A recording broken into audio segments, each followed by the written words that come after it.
अस्सलाम वालेकुम।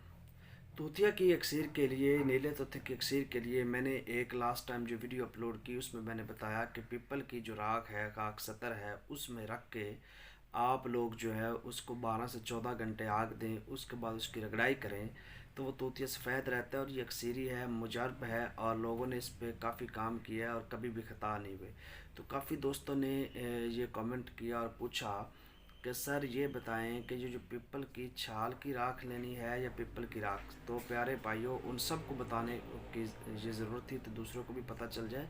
लकड़ी की, यानी आप लोगों ने लकड़ी जलानी है, जैसे कोई और काम कर रहा है तो नीचे लकड़ी जला तो उसकी जो खाक है, जो खाक सतर है, वो बन जाती है। उसको आप लोगों ने इस्तेमाल करना है। उस खाक सतर को वो आप यानी लकड़ी की बनानी है, छाल की नहीं बनानी है। तो ये चीज़ क्लियर कर लें। अगेन बता रहा हूँ कि छाल की नहीं, छाल उसमें खुद ब खुद होती है। लकड़ी आपने जलानी कोई और काम करने के लिए, आपको आग की ज़रूरत है तो आप वहाँ पीपल की आग जला दें, ठीक है। उसके बाद उसकी जो खाक सतर है यानी जो राख है उसको संभाल रखें, उसमें आपने ये काम करना है। शुक्रिया।